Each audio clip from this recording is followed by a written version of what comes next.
ini kita akan membicarakan masalah hukum pembuktian. Kenapa tadi di awal saya menyampaikan bahwa hukum pembuktian ini sangat seksi untuk dibicarakan karena ini merupakan strategi kita atau siasat kita secara keilmuan pada saat terjadi suatu permasalahan, persengketaan ataupun perselisihan tentunya dalam konteks keperdataan ya. Nah, kalau begitu jenis-jenis apa saja yang bisa terjadi satu perselisihan? Nah, mungkin rekan-rekan masih ingat ya tentang kuliah pertama kita sampai kuliah yang ke mana itu yang ke 14, permasalahan ataupun persengketaan di bidang keperdataan ini pada dasarnya itu bisa saja terjadi misalkan dalam hal pertama, misalkan dalam hal hukum keluarga ya, ataupun misalkan tentang hukum perkawinan, ataupun persengketaan di bidang hukum benda, ataupun persengketaan di bidang hukum waris, ataupun bahkan persengketaan di bidang hukum perjanjian atau perikatan.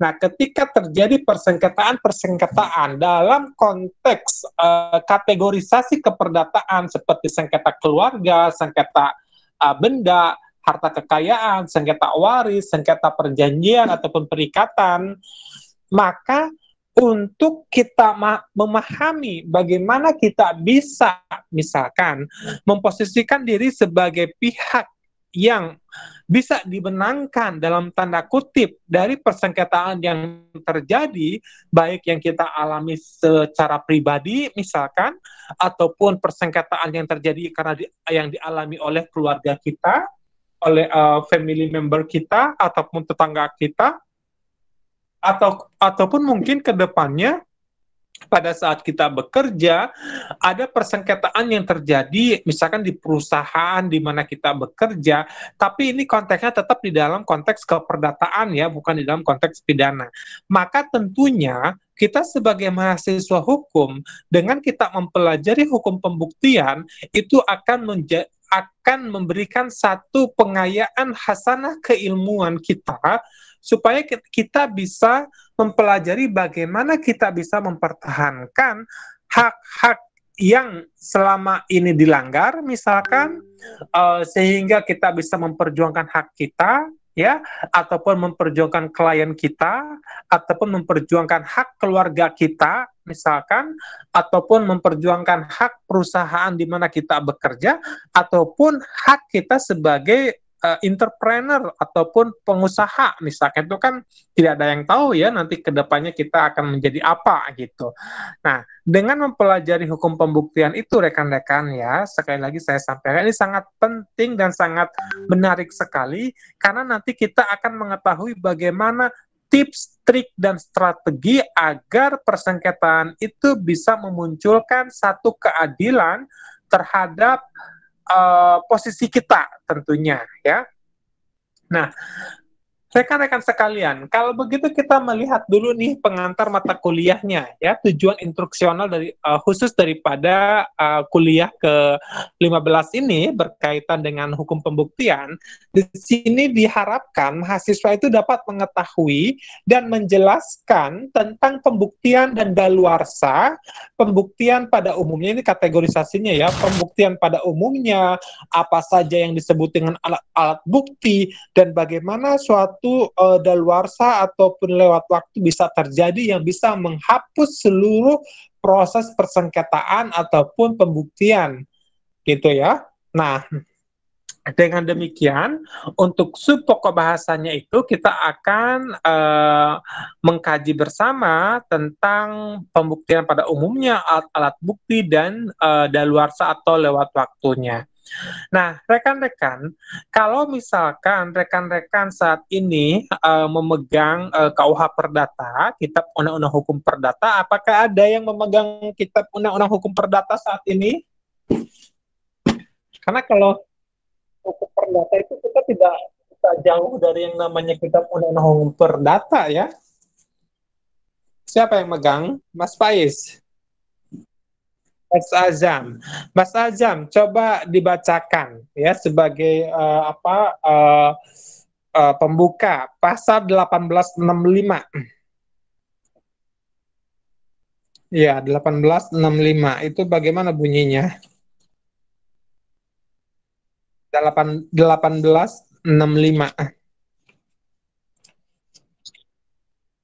Oh, baik.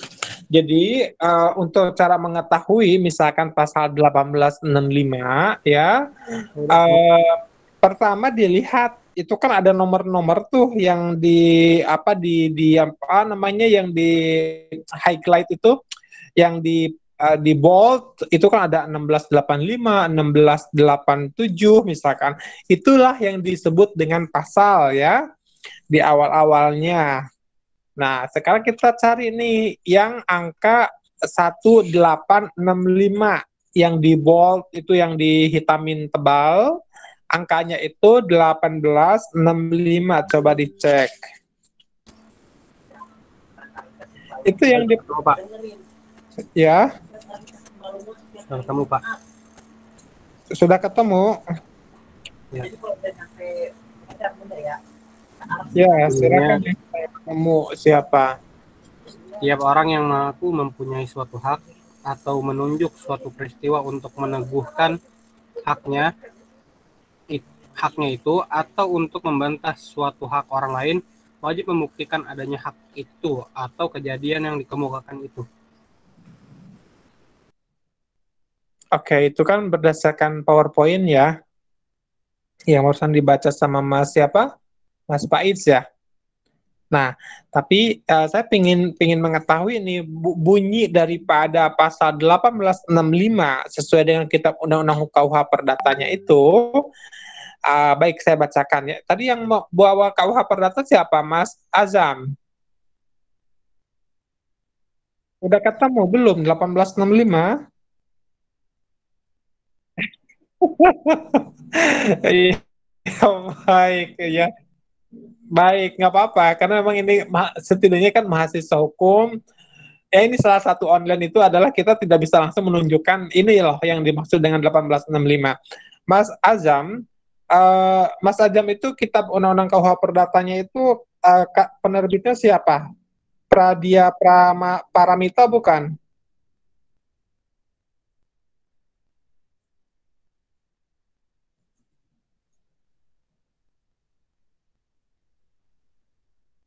Balai Pustaka, jadi beda ya, karena nanti beda halamannya juga. Tapi nggak apa-apa.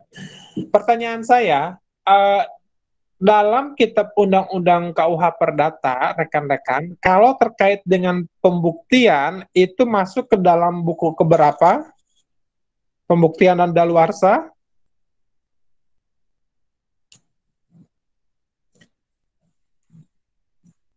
Itu termasuk ke dalam buku keempat ya, jangan lupa ya. Buku keempat dalam KUH Perdata itu adalah tentang pembuktian dan daluarsa. Nah, mengawali daripada pembahasan tentang pembuktian, maka akan mengacu kepada ketentuan 1865, pasal 1865, sebagaimana tadi yang sudah dibacakan sama Mas Faiz berdasarkan PowerPoint-nya, tetapi lebih jelasnya, 1865 itu berbunyi seperti ini. Setiap orang yang mendalilkan bahwa dia mempunyai suatu hak atau guna meneguhkan haknya sendiri maupun membantah suatu hak orang lain, menunjukkan pada suatu peristiwa, diwajibkan membuktikan adanya hak atau peristiwa tersebut. Nah, ini adalah sebagai landasan hukum daripada atau norma hukum atau sumber hukum yang disebut dengan pembuktian. Pembuktian dalam kasus perdata, sengketa perdata, itu pasti merujuknya pada pasal 1865 KUH Perdata, yaitu bahwa setiap orang yang mendalilkan bahwa dia mempunyai suatu hak, ya, artinya kalau misalkan kita kita ini kan sebagai subjek hukum ya, natural person ya, secara biologis kita adalah manusia yang secara hukum di kita disebut sebagai subjek hukum ya. Kan subjek hukum itu ada dua kategori. Satu yang natural person, artinya kita sebagai manusia yang hidup, kita dikategorikan sebagai subjek hukum. Atau yang kedua adalah subjek hukum itu pihak lain yang dipersamakan seperti manusia pada umumnya ya, atau sesuatu yang dipersamakan seperti manusia, memiliki keinginan, kemauan dan kewenangan. Apa itu? Yaitu badan hukum ya. Badan hukum itu termasuk juga subjek hukum ya. Nah, kalau melihat dari pasal 1865 ini kan bunyinya itu kalau kita mendalilkan, ini ada satu sengketa ya, sengketa waris, kita ambil contoh misalkan persengketaan waris ya. Salah satu bapak atau ibu kita meninggal dunia. Maka yang menjadi si ahli waris itu adalah pasangan suami atau istri yang hidup terlama, artinya yang masih hidup, dan yang kedua adalah anak-anak kandungnya ya. Suatu ketika misalkan Mas Faiz ya, dia ternyata karena jarang pulang ke rumah misalkan ya, suka merantau ke negeri orang, sehingga ketika ada bapaknya meninggal dunia, bapaknya itu meninggalkan banyak aset, ada rumah, ada sawah, ada kebun misalkan, ada pabrik, ada kendaraan, itu kan aset-aset yang ditinggalkan oleh yang meninggal dunia ya, misalkan bapak kita. Maka yang menjadi ahli waris di situ adalah istrinya ya, berarti ibunya Mas Faiz misalkan, dan anak-anak kandungnya, termasuk ada kakaknya Mas Faiz, ada Mas Faiz sendiri, dan ada adik kandung Mas Faiz sendiri. Dikarenakan Mas Faiz ini sering merantau, dia si Mas Faiz ini dia tidak dimasukkan sebagai ahli waris dalam surat pernyataan ahli waris. Sudahlah, karena Mas Faiz ini sering di Jakarta, dia nggak pernah tahu misalkan bapaknya meninggal dunia, sudah kita jangan akuilah Mas Faiz sebagai ahli waris. Tiba-tiba Mas Faiz mengetahui informasi bahwa bapaknya itu meninggal dunia. Nah, karena Mas Faiz ini contoh ya Mas Faiz ya, untuk memudahkan memahami daripada konteks setiap orang yang mendalilkan bahwa dia mempunyai suatu hak ya, suatu hak.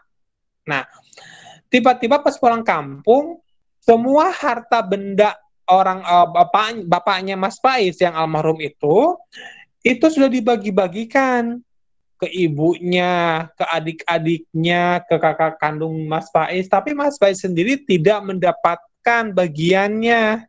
Padahal Mas Faiz ini adalah anak kandung, bukan anak adopsi, bukan anak angkat misalkan ya.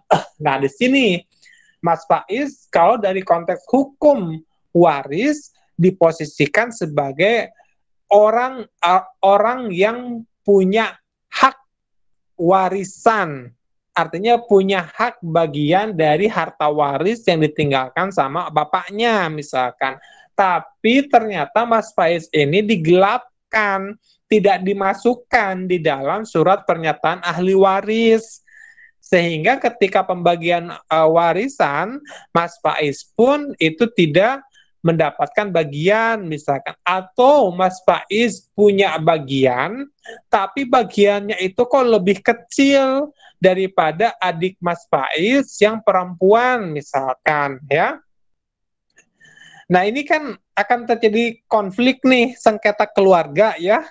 Mas Faiz merasa bahwa saya sebagai anak kandung, saya sebagai bagian daripada ahli waris, tapi kenapa saya tidak mempunyai warisan, atau kenapa harta bagian saya itu lebih rendah daripada yang adik saya yang perempuan misalkan ya. Padahal dalam ketentuannya itu ya, perempuan itu kan kalau dalam kompilasi hukum Islam itu kan kalau ahli waris perempuan dia itu dapatnya 1/2 ya. Laki-laki kan 2/3 tuh. Ini kayaknya ini saya nggak bisa terima misalkan Mas Faiz. Akhirnya Mas Faiz pun mengajukanlah gugatan pembatalan surat pernyataan ahli waris. Kemana diajukan gugatan pembatalan ahli waris tersebut? Maka itu bisa diajukannya atau misalkan gugatan pengakuan sebagai ahli waris itu diajukannya kalau yang beragama Muslim ke pengadilan agama ya, kalau yang non Muslim itu ke pengadilan negeri. Nah, ketika Mas Faiz mengajukan gugatan pembatalan surat pernyataan ahli waris ataupun pengakuan sebagai ahli waris, maka di situ Mas Faiz kan mempunyai suatu hak dalam konteks pembuktian itu Mas Faiz diwajibkan membuktikan adanya hak tersebut, gitu ya. Diwajibkan adanya hak tersebut pembuktiannya. Nah, maka di sini nanti kalau mengacu pada pasal 1865 KUH Perdata, Mas Faiz mengajukan gugatan ke pengadilan, nanti di pengadilan Mas Faiz berkewajiban untuk membuktikan bahwa ada hak saya yang telah dilanggar oleh anggota keluarga saya sebagai ahli waris juga. Atau misalkan contoh lain ya, Mas Rifki misalkan mengadakan hubungan kerjasama bisnis ya dengan Mas Muhammad ya, mengadakan hubungan kerjasama bisnis, misalkan bisnis apa ya Mas Rifki dengan Mas Muhammad, misalkan bisnisnya itu ini deh, seperti yang minggu lalu kita contohkan penggemukan sapi, masih ingat kan? Penggemukan sapi misalkan. Jadi Mas Rifki yang mendatangkan bibit-bibit sapi dari Australia misalkan. Nah, Mas Muhammad yang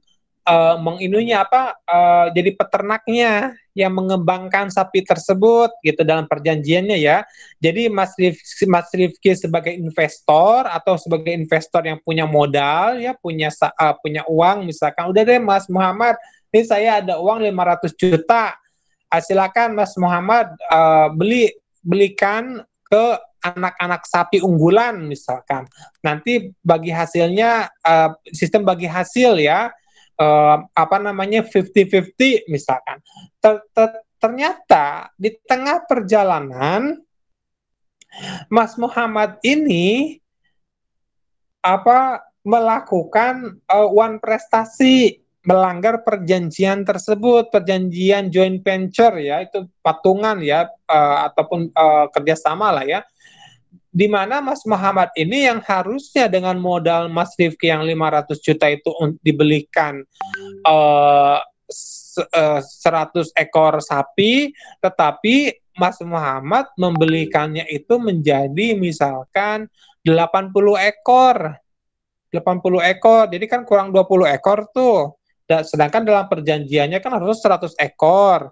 Nah, di sini Mas Rifki, karena Mas Rifki mempunyai kalau tadi hak ya, sekarang kita untuk menunjukkan satu peristiwa misalkan, Mas Rifki maka mengajukan gugatan ke pengadilan setempat untuk gugatan one prestasi, ingkar janji ya. Nah, guna membuktikan bahwa telah terjadinya satu peristiwa hubungan hukum antara Mas Rifki dengan Mas Muhammad, yaitu dalam hubungan perjanjian kerjasama, maka di sini Mas Rifki dituntut untuk membuktikan adanya hak atau kejadian atau peristiwa tersebut di depan hakim. Gitu ya, kalau konsep umum daripada pembuktian. Atau sebaliknya, misalkan Mas Muhammad karena merasa bahwa Mas Muhammad itu sudah membelikan sapi, kenapa 80 ekor sapi? Karena harga sapinya itu mahal, misalkan yang tadinya harusnya 100 ekor sapi, tapi karena uang investasi yang dari Mas dikirim 500 juta tidak mencukup untuk membeli 100 ekor sapi karena harga sapinya mahal misalkan, maka bisa dibelikannya itu di 80 ekor. Nah, di sini pun untuk membantah terhadap gugatan perdata Wan Prestasi, Mas Muhammad pun mempunyai hak atau kewajiban untuk membuktikan sebaliknya.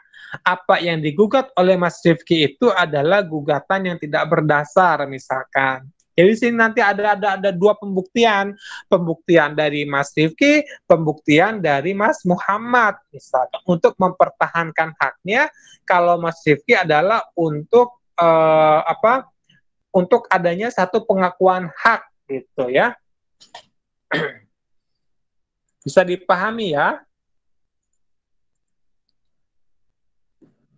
Nah, rekan-rekan, kalau kita melihat misalkan dalam slide selanjutnya, pembuktian merupakan tindakan yang dilakukan oleh para pihak dalam suatu sengketa yang bertujuan untuk menetapkan hukum di antara kedua belah pihak yang menyangkut suatu hak, sehingga diperoleh suatu kebenaran yang memiliki nilai kepastian, keadilan, dan kepastian hukum. Tentu ini merupakan konsep daripada pembuktian. Jadi pembuktian itu adalah satu tindakan, ya, tindakan nyata yang dilakukan oleh para pihak yang bersengketa dengan tujuan agar adanya kepastian hukum bahwa hak yang sedang dipersengketakan itu adalah misalkan haknya si penggugat ataupun haknya si tergugat. Pertanyaan saya, apa yang disebut dengan penggugat dan apa yang disebut dengan tergugat? Ada yang tahu tidak? Kapan seseorang disebut sebagai penggugat dan kapan seseorang disebut tergugat? Kalau penggugat itu orang yang melaporkan. Kalau orang yang tergugat itu orang yang dilaporkan. Baik. Kalau penggugat menurut Mas Arwan katanya orang yang melaporkan. Kalau tergugat adalah orang yang dilaporkan.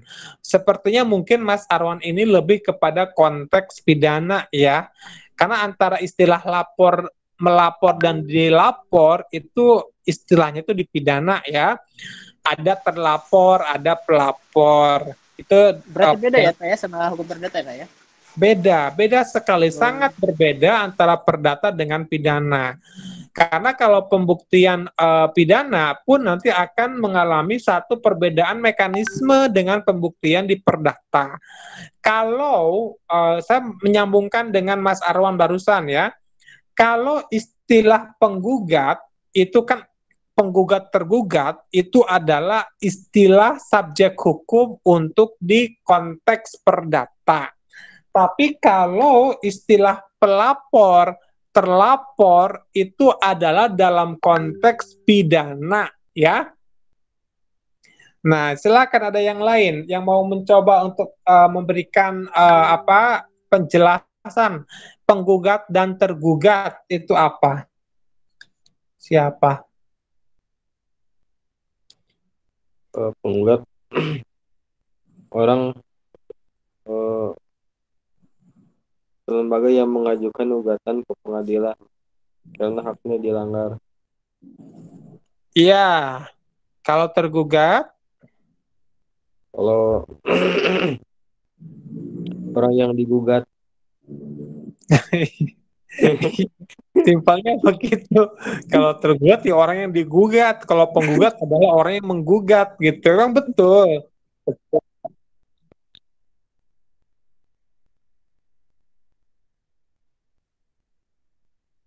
Betul.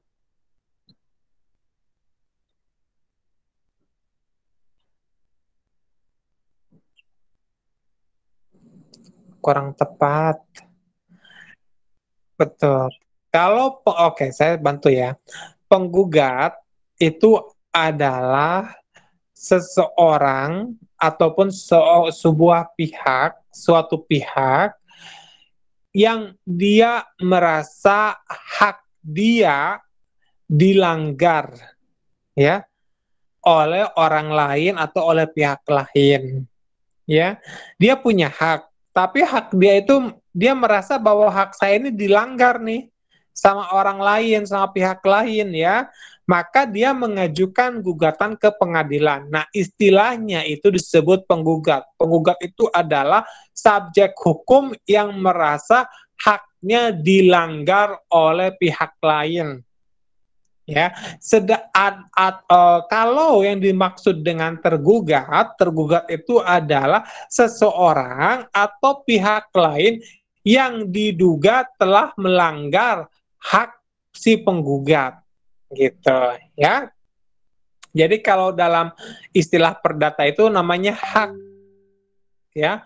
Penggugat adalah orang yang merasa dilanggar haknya, tergugat adalah pihak yang diduga melanggar hak penggugat, gitu. Nah, kembali ke dalam pembuktian. Pembuktian ini kan serangkaian tindakan, ya, serangkaian tindakan yang dilakukan oleh para pihak dalam suatu sengketa. Para pihak dalam suatu sengketa ini berarti kan penggugat atau tergugat yang bertujuan untuk menetapkan hukum di antara kedua belah pihak menyangkut suatu hak. Apakah hak yang dipersengketakan itu misalkan betul-betul hak milik si penggugat yang merasa dilanggar oleh si tergugat, atau justru sebaliknya tergugat tidak pernah merasa melanggar hak si penggugat. Maka untuk memberikan yang namanya kebenaran yang memiliki nilai kepastian, keadilan dan kepastian hukum itu dibutuhkanlah yang disebut dengan mekanisme pembuktian. Jadi kita kalau berbicara hukum pembuktian, itu sudah berbicara di ranah persidangan, ya. Kasusnya sudah masuk ke dalam litigasi. Nah, ada istilah litigasi dan non-litigasi. Kalau litigasi itu adalah satu persengketaan yang sudah diselesaikan atau yang sedang dalam proses penyelesaian di pengadilan. Kalau non-litigasi adalah suatu proses penyelesaian di luar pengadilan, ya, terhadap suatu persengketaan. Nah, rekan-rekan, materi pembuktian dalam proses gugat-menggugat, ya, beban pembuktiannya itu dapat ditujukan kepada penggugat, ya, seperti yang tadi saya sudah jelaskan, atau beban pembuktiannya itu ditujukan kepada tergugat, yaitu untuk membuktikan balik bahwa si tergugat tidak pernah merasa melanggar hak si penggugat, ataupun oleh pihak ketiga yang melakukan intervensi. Nah, ini yang mesti diingat, ya. Materi pembuktian itu sebenarnya dalam proses gugat-menggugat itu ada 3 pihak yang mereka ini bisa mengajukan pembuktian. Pertama adalah penggugat yang bisa mengajukan pembuktian, yang kedua adalah tergugat yang bisa mengajukan pembuktian, yang ketiga adalah pihak ketiga yang melakukan intervensi, atau dalam istilah hukum acara perdatanya itu disebut dengan turut tergugat misalkan, ya. Jadi intervensi itu adalah pihak lain yang sebenarnya tidak ada kaitannya dengan peristiwa sengketa secara langsung, tetapi dia ditarik menjadi turut tergugat untuk memberikan kesempurnaan terhadap materi gugatan si penggugat. Contohnya bagaimana, Pak? Contohnya itu seperti ini, ya. Ada 2 orang tadi yang saya sampaikan, Mas Rifki dengan Mas Muhammad, melakukan hubungan hukum keperdataan, mengadakan perjanjian kerjasama, ya. Kerjasama penggemukan sapi misalkan. Karena Mas Rifki merasa bahwa haknya itu kan uang yang sudah diinvestasikan nih 500 juta. Ternyata uangnya Mas Rifki itu memang dibelikan pada bibit sapi tapi tidak memenuhi kuantitas jumlah sapi dalam perjanjian. harusnya 100 ekor, tapi yang dibeli adalah 80 ekor. Nah, maka menggugatlah Mas Rifki, Mas Muhammad tuh. Siapa yang disebut penggugat dalam hal ini, kasus ini? Mas Rifki atau Mas Muhammad? Yang disebut penggugat, status hukumnya siapa? Saya. Betul, Mas Rifki. Dan siapa status hukumnya sebagai tergugat dalam kasus ini? Sebagai tergugatnya siapa? Itu Mas Hadra ya tadi. Ya Mas Hadra. Hadra itu Muhammad ya? Oh iya, Mas Muhammad. Iya, Mas Azam ya. Ya, ya.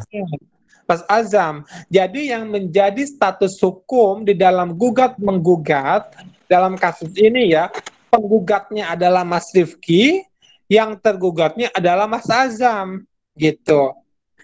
Nah, sekarang siapa pihak ketiga yang melakukan intervensi, misalkan, atau yang tadi saya menyebutnya turut tergugat? Maka ketika Mas Azam, siapa Muhammad itu kok ada dua ya? Mas Azam, Mas Hadra. Iya, Mas Azam kali ya. Baik.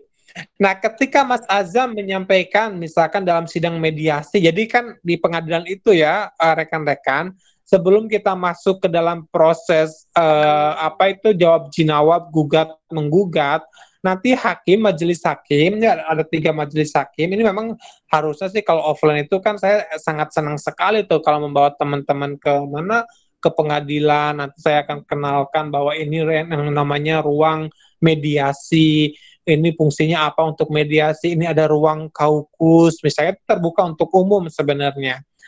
Supaya nanti ada pengalaman praktek secara bayangan gitu ya, ruang-ruang pengadilan.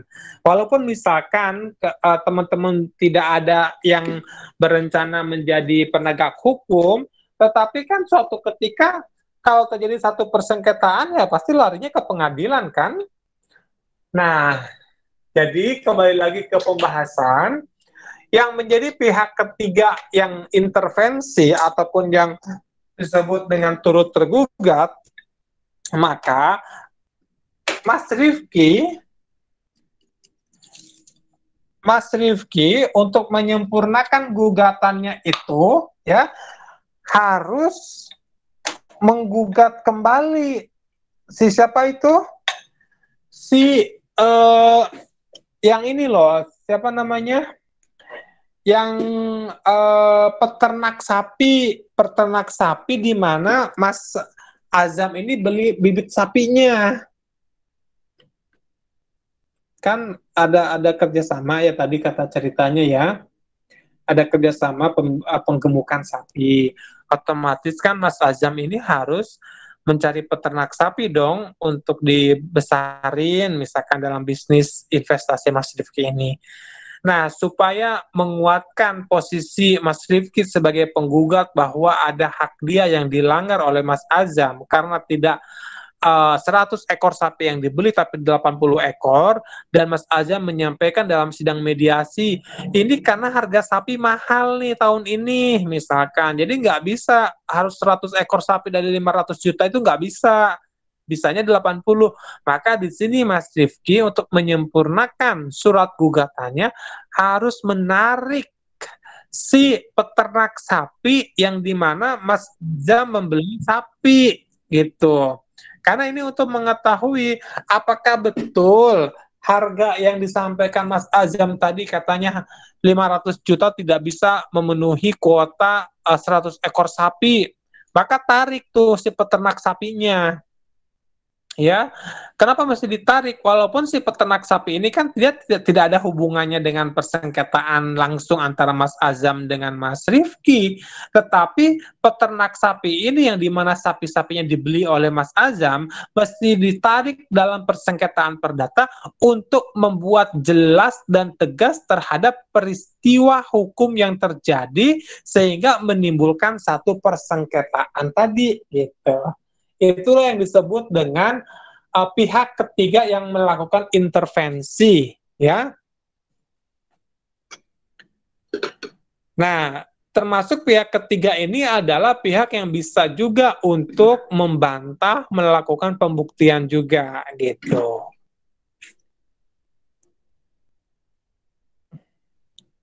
Sebentar. Sampai sejauh ini ada yang ini ya, paham atau ada yang masih apa yang mesti saya tanyakan gitu? Kurang jelas penjelasan saya barangkali? Dipersilahkan.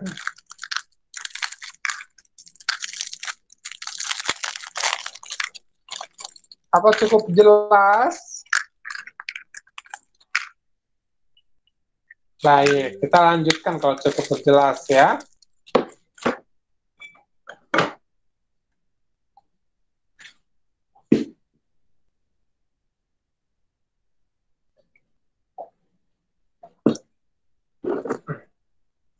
Coba baca PowerPoint yang nomor 5, Mas siapa namanya? Mas Hadra.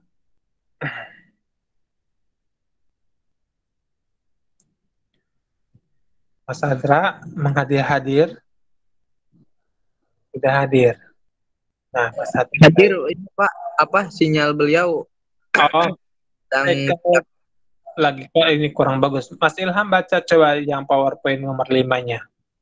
baik Pak. Sudikno Mertokusumo membuktikan berarti memberi dasar yang cukup kepada hakim yang memeriksa perkara yang bersangkutan guna memberi kepastian tentang kebenaran peristiwa yang diajukan. Tujuan pembuktian ilmiah adalah semata-mata untuk mengambil kesimpulan, sedangkan tujuan pembuktian yuridis adalah untuk mengambil keputusan yang bersifat definitif, yakni keputusan yang pasti dan tidak diragukan serta mempunyai keputusan hukum. Baik, terima kasih Mas Ilham. Nah, seorang ahli hukum, Profesor Sudikno Mertokusumo, ya, beliau menyampaikan bahwa yang disebut dengan pembuktian itu maksudnya adalah untuk memberikan dasar yang cukup bagi hakim atau majelis hakim yang memeriksa perkara yang bersangkutan agar terciptanya atau agar timbulnya satu kepastian tentang kebenaran peristiwa yang diajukan. Jadi maksudnya begini, ini memang sih kalau yang hukum pembuktian ini kan lebih kepada teknikal ya, lebih kepada praktek-praktek di lapangannya ya. Jadi yang dimaksud dengan pembuktian ini ditujukan adalah untuk memberikan satu keyakinan bagi hakim ya dalam hal memeriksa satu perkara, tadi yang perkara ingkar janji wan prestasinya Mas siapa itu Mas Azam dengan Mas Rifki misalkan ya. Dengan adanya pembuktian itu hakim akan punya dasar yang cukup untuk apa? Untuk memberikan kepastian terkait dengan kebenaran peristiwa yang diajukan oleh Mas Rifki. Apakah betul Mas Rifki dengan Mas Azam ini pernah ada hubungan bisnis keperdataan perjanjian kerjasama penggemukan?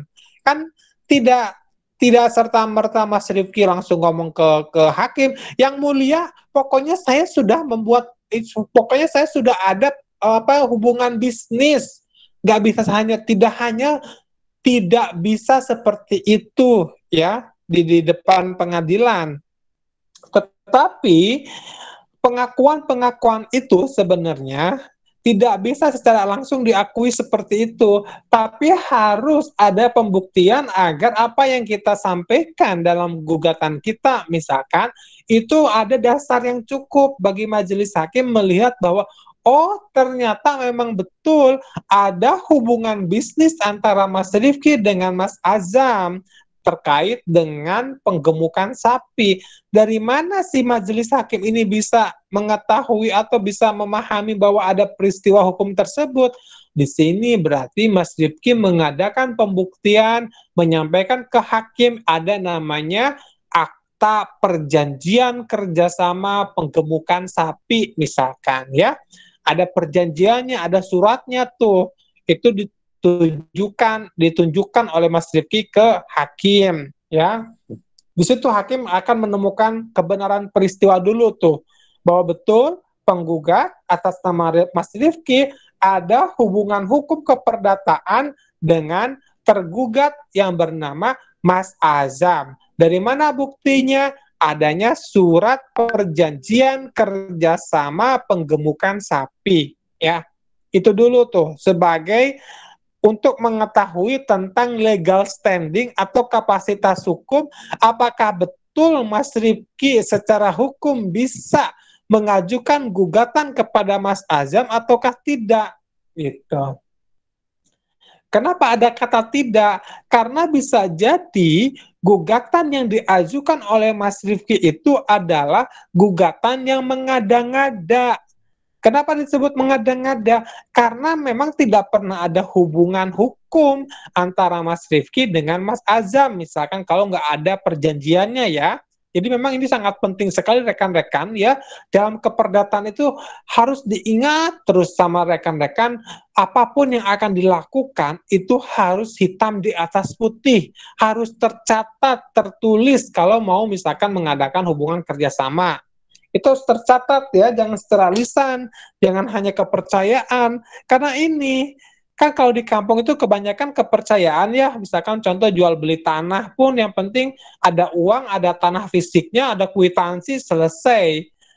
Padahal itu ada sesuatu yang beresiko secara hukum. Apa resikonya? Pada saat nanti terjadi persengketaan perdata, pas di bagian pembuktian, ya, bahwa ternyata tanah yang saya beli 1 hektar, itu ternyata tanah itu adalah belum bisa saya kuasai gara-gara misalkan dari pihak si pemilik tanah mengklaim bahwa saya belum pernah membayarkan uang atau tidak pernah ada yang namanya perjanjian jual beli tanah misalkan. Ini sangat beresiko sekali kalau dalam hubungan keperdataan tidak diikat dengan dokumen ya, tidak diikat dengan perjanjian ataupun hitam di atas putih.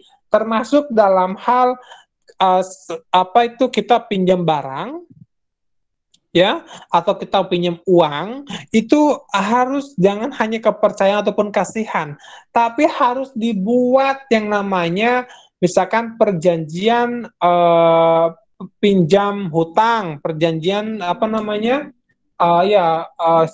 simpan pinjam ataupun pinjam hutang, atau misalkan kita nih dikasih pinjam laptop untuk mengerjakan skripsi misalkan oleh teman kita. Nah, pada saat kita sudah selesai, laptop itu kan harus dikembalikan tuh.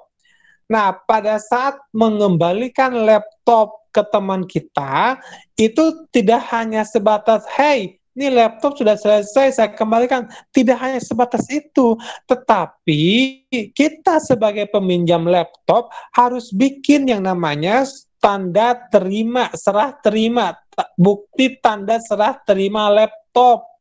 Nanti ditandatangani oleh kita sama si pemilik laptop, bahwa laptopnya misalkan yang bertanda tangan di bawah ini Mas Hadra telah menyerahkan laptop kepada Mbak Citra, dan Mbak Citra dengan ini pun menerangkan telah menerima laptop dari Mas Hadra pada tanggal sekian pukul sekian.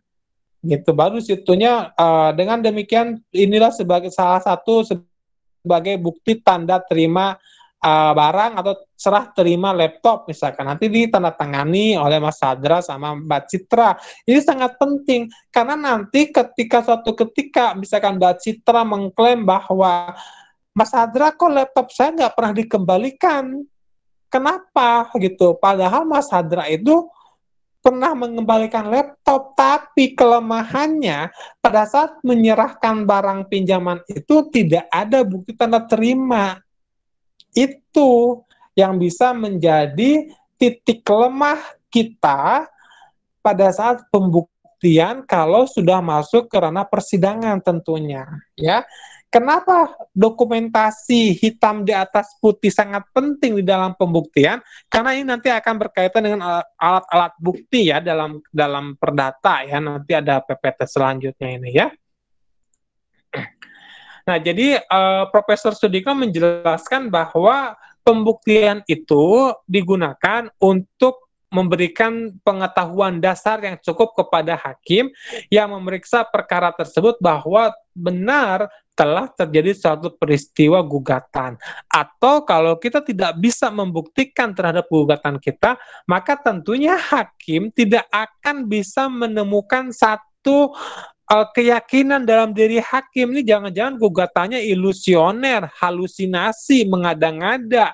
Karena secara pembuktian, si penggugat tidak bisa memberikan bukti-bukti dokumen ke hadapan yang mulia majelis hakim. Ya, konsekuensinya gugatan kita bisa di NO. Di NO itu artinya ditolak atau tidak diterima. Kalau tidak diterima, berarti kan kita sudah rugi biaya waktu, biaya uang, misalkan biaya pendaftaran gugatan, apalagi kalau kita pakai pengacara, bayar pengacara, tapi tiba-tiba gugatan kita ditolak. Gara-gara apa? Pembuktiannya kita itu lemah. Ini sangat penting, pembuktian dalam perdata itu adalah hitam di atas putih. Dalam hal sekecil apapun, termasuk kita hutang piutang, ya. Kita mau menghutangkan uang 500.000 pun, itu kalau bisa dicatat, ada pembuktiannya, ada perjanjian pinjam meminjam uang misalkan, ya. Bukan karena ini teman baik kita terlupakan yang namanya tadi dokumentasi apa itu hitam di atas putih tadi, ya. Coba dibaca dulu yang PowerPoint ke-6 oleh Mbak Citra. Atau siapa? Mas, siapa namanya? Mas Imam. Saya, Ustaz. Ya, silakan dibaca Mas Imam. Yang mana? Yang PowerPoint ke selanjutnya. Yang teori beban pembuktian. Iya. Teori beban pembuktian. Teori tentang beban pembuktian yang dapat merupakan pedoman bagi hakim. 1. Teori pembuktian yang bersifat menguatkan belaka, blood affirmative. Teori ini mengemukakan sesuatu harus membuktikannya dan bukan yang mengingkari atau menyangkalnya. 2. Teori hukum subjektif. Teori ini menggambarkan suatu proses perdata yaitu selalu merupakan pelaksanaan hukum subjektif atau bertujuan mempertahankan hukum subjektif, dan siapa yang mengemukakan atau mengaku mempunyai sesuatu hak harus membuktikannya.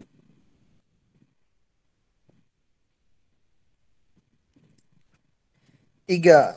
Teori hukum objektif. Teori ini mengajukan tuntutan hak atau gugatan, berarti bahwa penggugat minta kepada hakim agar hakim menerapkan ketentuan-ketentuan hukum objektif terhadap peristiwa yang diajukan. 4. Teori hukum publik. Teori ini mencari kebenaran suatu peristiwa di dalam peradilan merupakan kepentingan publik. 5. Teori hukum acara. Asas audi et alteram atau juga asas kedudukan prosesuil yang sama daripada para pihak di muka hakim yang merupakan asas pembagian beban pembuktian menurut teori ini.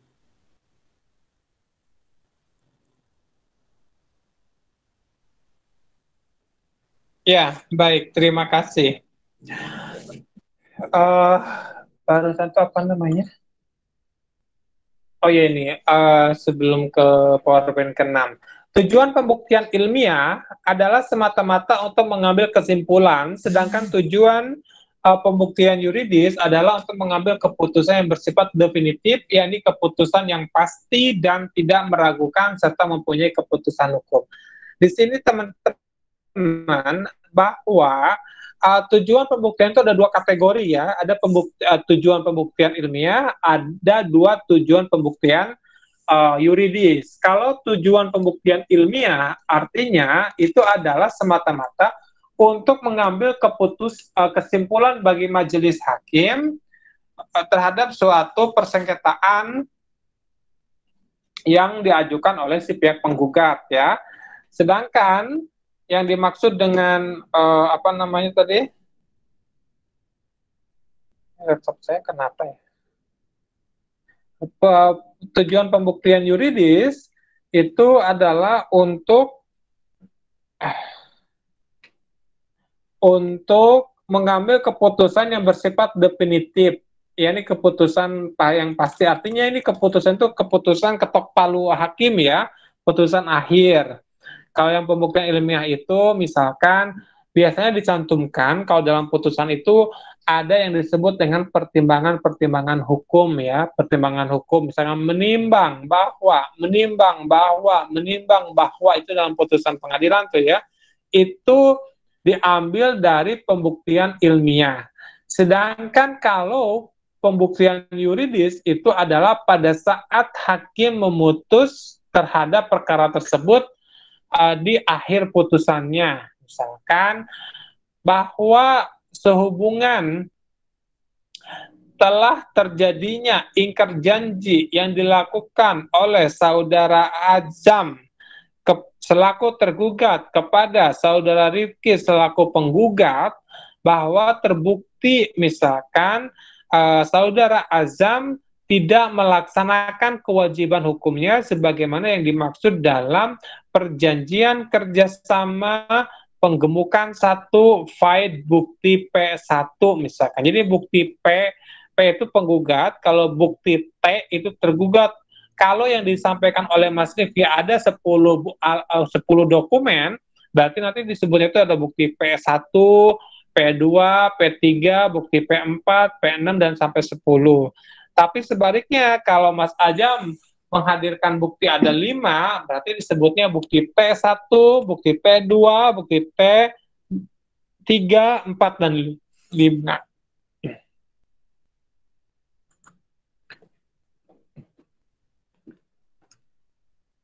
Nah, ini mati ya ininya. Masuk begini. Nah, kemudian yang selanjutnya adalah sebentar, ini laptopnya lowbat tapi kabelnya nggak mau masuk. Teori beban pembuktian. Teori beban pembuktian ini, rekan-rekan sekalian, gimana sih? Nanti kalau mati laptopnya saya pakai ini aja ya, yang di mana itu, yang di grup PPT-nya.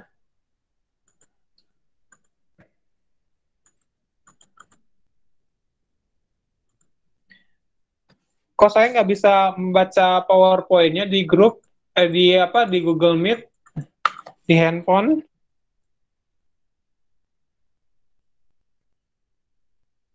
Terus saya cara mengetahui, mati tuh itu laptop sayanya. Di mananya saya? Oh, ada ini. Oh iya ya. Oh, tanda ini ya, tanda apa itu, paku itu ya, paku yang untuk nojos kertas itu ya, tempel-tempel kertas. Nojos, apa itu nojos? Apa itu nojos bahasa Indonesianya? Nyoblos ya, betul. Nah, di dalam teori beban pembuktian, sebenarnya ada beberapa teori ya, rekan-rekan, yang apa namanya, yang di ini sebenarnya lebih digunakan untuk majelis hakim ya. Kenapa saya sebut majelis? Ada yang tahu nggak majelis itu apa artinya?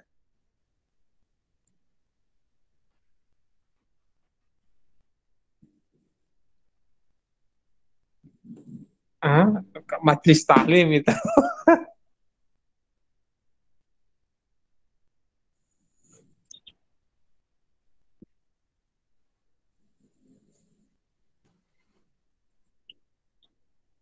Iya, majelis hakim itu apa? Majelis itu artinya apa? Majelis hakim. Oke. Jadi betul, majelis itu bisa dikatakan perkumpulan. Tetapi kalau disebut perkumpulan di situ kan itu identiknya kepada majelis taklim misalkan ya. Uh, tapi kalau dihubungkan dengan hukum acara persidangan yang disebut dengan majelis hakim itu artinya hakim tersebut tidak tunggal, tidak seorang diri, tapi hakim tersebut terdiri dari 3 orang. Satu yang disebut dengan ketua hakim, ketua majelis, dan 2 hakim lainnya disebut dengan hakim anggota. Pertanyaan saya, letak posisi ketua majelis hakim ada di sebelah mana kalau mereka duduk bertiga tuh? Betul. Nah, yang kanan kiri posisinya di kanan kiri ketua majelis itu disebutnya hakim anggota. Ketika ada 3 hakim, itulah yang disebut dengan majelis, ya. Tapi kalau hakimnya 1 orang, itu disebut dengan tunggal, hakim tunggal. Kasus perdata itu tidak boleh ditangani oleh 1 hakim, ya, tidak boleh hakim tunggal. Tapi kasus sengketa perdata itu wajib hakim itu 3 orang.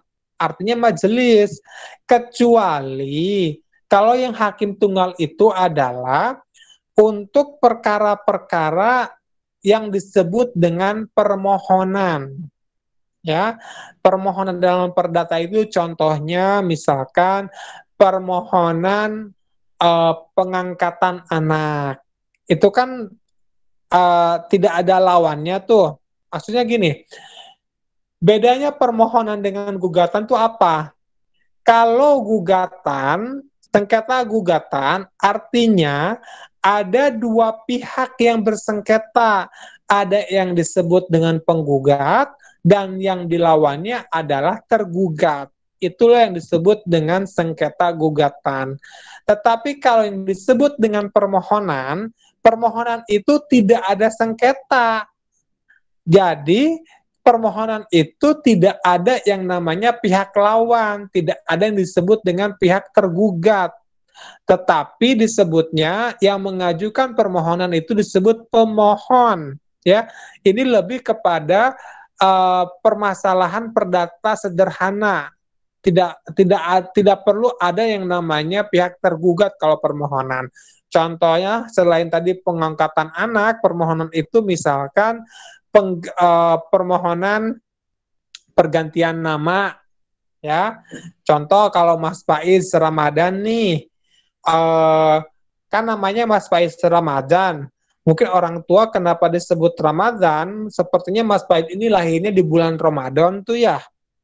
Nah, ternyata Mas Faiz itu setelah diketahui sejarah kelahirannya itu bukan di Ramadan, tapi di Sa'ban. Wah, ini kita salah kasih nama nih anak kita, misalkan. Berarti kita harus mengajukan apa? Gugatan apa permohonan untuk merubah nama? Permohonan.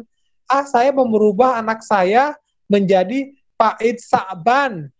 Karena bukan lahir di Ramadan, lahirnya di Sa'ban.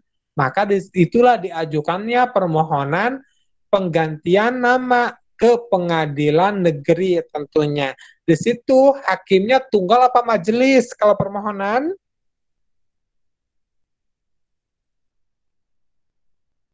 Bukan biasanya, memang itu tunggal.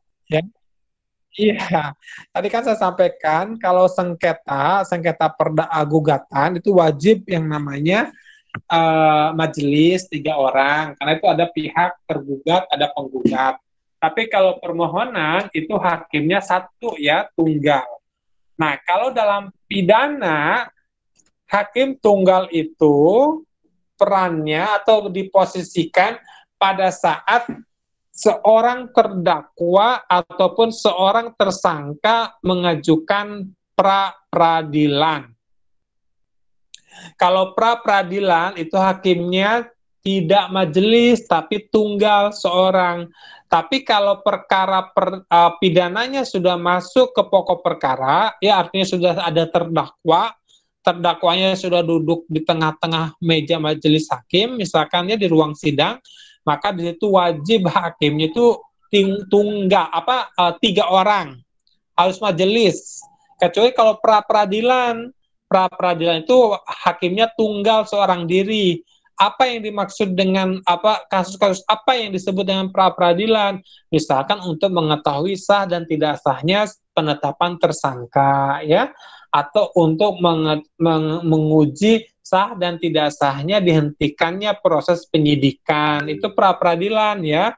Nah, itu tunggal hakimnya. Tapi kalau dalam perdata, kalau permohonan itu yang disebut dengan hakim tunggal. Nah, kita kembali lagi ke sini. Jadi, teori beban pembuktian yang hal ini bisa menjadi pedoman bagi hakim. Yang pertama ada yang disebut dengan teori pembuktian yang bersifat menguatkan belaka, ya. Artinya teori ini harus membuktikan dan bukan untuk mengingkari atau menyangkal. Yang bersifat menguatkan belaka itu biasanya kayak tadi misalkan Mas Rifki dengan Mas Azam adanya hubungan bisnis kerjasama penggemukan sapi, maka ketika Mas Rifki mengajukan bukti perjanjian kerjasama, maka perjanjian kerjasama itu yang dimaksud dengan teori pembuktian yang bersifat menguatkan belaka. Artinya menguatkan apa?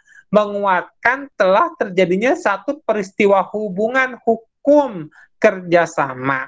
Karena kan poinnya yang dipersengketakan Mas Rifki bukan di perjanjian kerjasama secara umumnya, tetapi ada beberapa materi dalam perjanjian kerjasama itu yang dilanggar oleh Mas Azam, yakni terkait dengan pengadaan kuota sapinya. Itu yang menjadi gugatan wan prestasinya, ya. Yang kedua, teori hukum subjektif.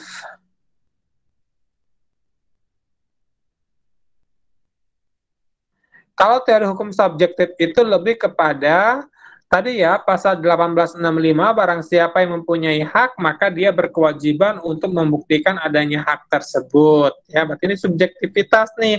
Mas Rifki yang harus membuktikan secara subjektif bahwa adanya pelanggaran hukum yang dilakukan oleh Mas Azam. Terus slide selanjutnya, Mas Faiz. Ya, ini ada teori hukum objektif, ya, teori hukum publik, teori hukum acara. Ini sebenarnya teori-teori ini lebih digunakan dalam pedomannya sebagai hakim, ya. Bagi kita sih sebenarnya kalau bukan yang berprofesi hakim pun sebenarnya kan tidak terlalu mengetahui pun tidak apa-apa, ya. Nah, sekarang kita lanjut ke alat bukti ini yang sangat penting nih, Mas Faid, coba Nah, ini yang alat bukti nih. Ini yang sangat penting. Mau kita pengacara, mau kita bukan, tapi ketika terjadi satu persengketaan perdata, ya, maka kita harus mengetahui terkait dengan alat pembuktian. Alat bukti ini diatur dalam pasal 1866 KUH Perdata, ya. Di sini disebutkan alat-alat bukti terdiri dari bukti tulisan, bukti dengan saksi-saksi, persangkaan-persangkaan, pengakuan, dan sumpah. Ini adalah alat pembuktian dalam kasus perdata. Tadi kenapa saya menyampaikan sangat penting kalau dalam perdata itu harus ada tulisan hitam di atas putih apapun. Kenapa?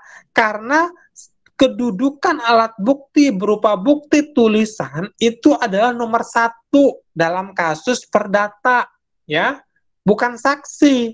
Saksi itu adalah alat bukti yang kedua posisinya, tapi yang paling prioritas dalam alat bukti perdata itu adalah alat bukti berupa tulisan atau surat.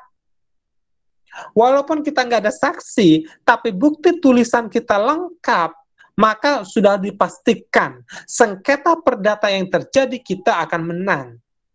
Kalau alat bukti surat kita itu lengkap, bukti tertulisnya lengkap, ya. Tadi hal sepele, misalkan Mas Imam mau menyerahkan uang pinjaman dari Mbak Citra pun, misalkan itu harus dibuat yang namanya tanda bukti pengembalian uang. Itu. Kenapa ini sangat penting? Karena kalau kita melihat pada alat-alat bukti dalam KUH Perdata atau dalam kasus perdata, ternyata bukti tertulis itu adalah bukti yang menduduki ranking pertama dalam kasus perdata. Ya, tapi ini sebaliknya, kalau dalam kasus pidana, bukti ranking nomor 1 itu adalah saksi, bukan dokumen saksi. Tapi kalau perdata adalah tulisan, tertulis, dokumen atau surat. Lalu selanjutnya bukti saksi, persangkaan, pengakuan, dan sumpah. Kalau persangkaan itu hanya boleh dimintakan oleh hakim ya.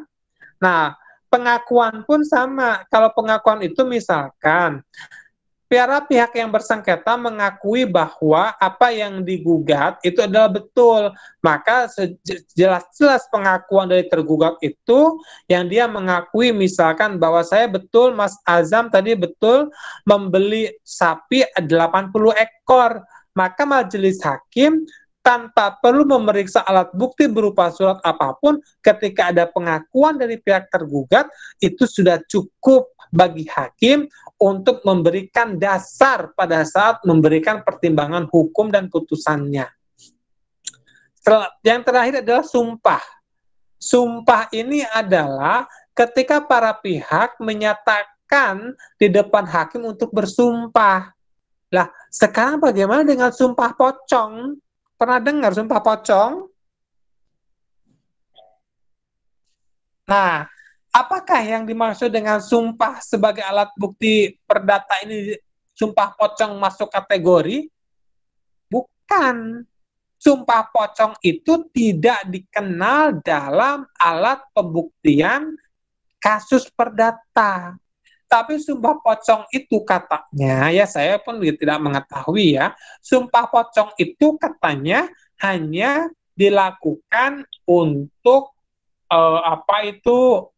lebih pendekatannya kepada ini ya, kepercayaan agama gitu ya.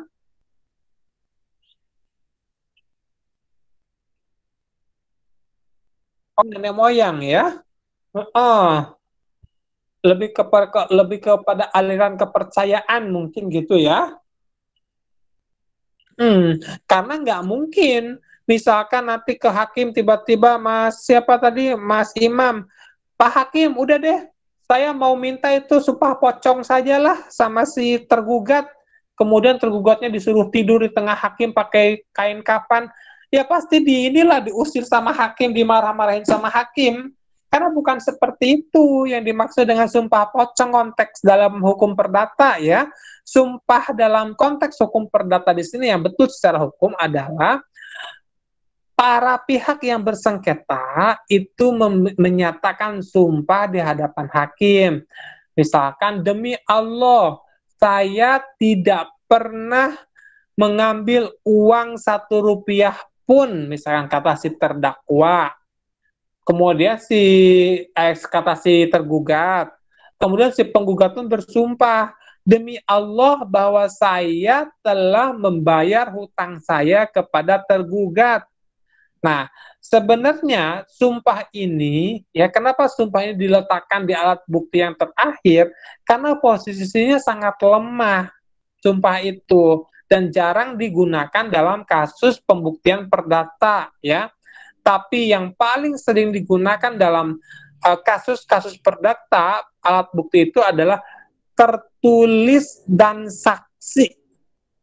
Saksi itu bisa saksi fakta atau saksi ahli. Ahli itu misalkan orang-orang yang dari akademis dimintain pendapat keahliannya di depan hakim ya. Baik, next selanjutnya Mas. Kita sampai jam berapa ini? Udah habis apa belum?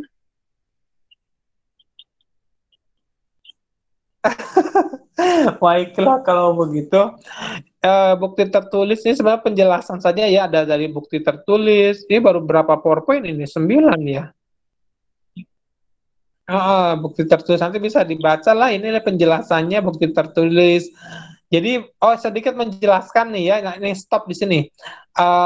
Bukti tertulis itu ya, ini karena kenapa saya membahas lebih kepada bukti tertulis, karena untuk pembuktian yang paling penting dan prioritas ketika dalam sengketa perdata, saya sampaikan lagi adalah alat bukti berupa tertulis. Tertulis itu ada dua kategori.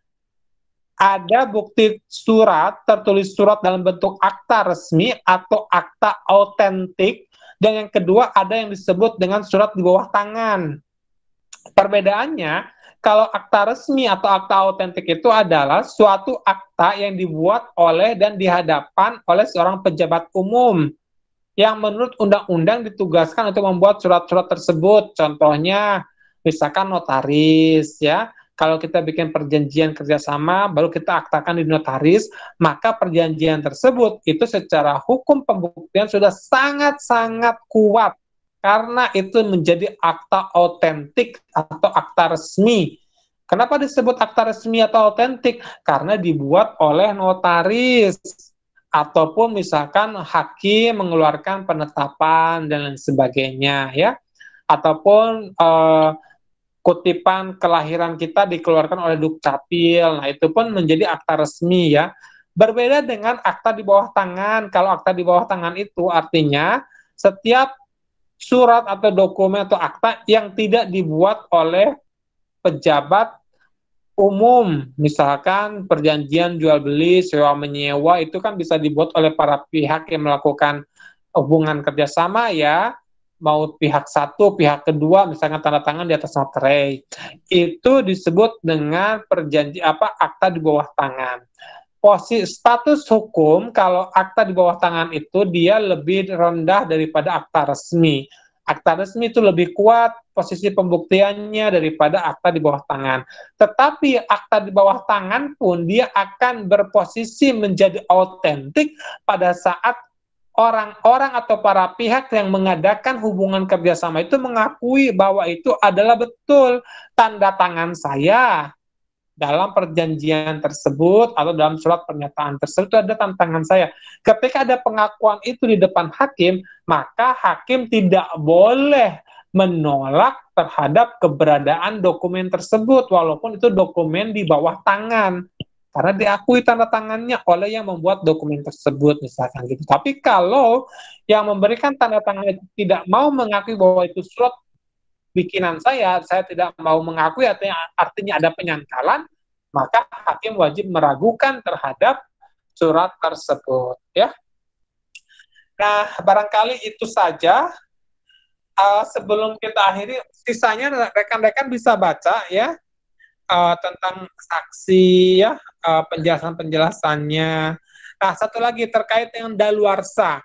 Kalau daluarsa itu suatu perjanjian, suatu peristiwa hukum perdata itu akan mengalami daluarsa. Daluarsa itu tidak bisa lagi digugat, dipersengketakan kalau sudah berusia 30 tahun ya. Misalkan contoh nih, Mas Rizky sama Mas tadi Azam mengadakan kerjasama ya, itu 30 tahun yang lalu tiba-tiba mau dipersengketakan misalkan di tahun ke-31 misalkan, itu udah nggak bisa karena sudah daluarsa, sudah nggak bisa lagi dipersengketakan kan ke pengadilan gitu. Ataupun ada satu dokumen tersebut pun misalkan itu kalau sudah 30 tahun itu pun tidak bisa dipersengketakan lagi di hadapan hakim ya. Baik, rekan-rekan sekalian, apakah ada pertanyaan?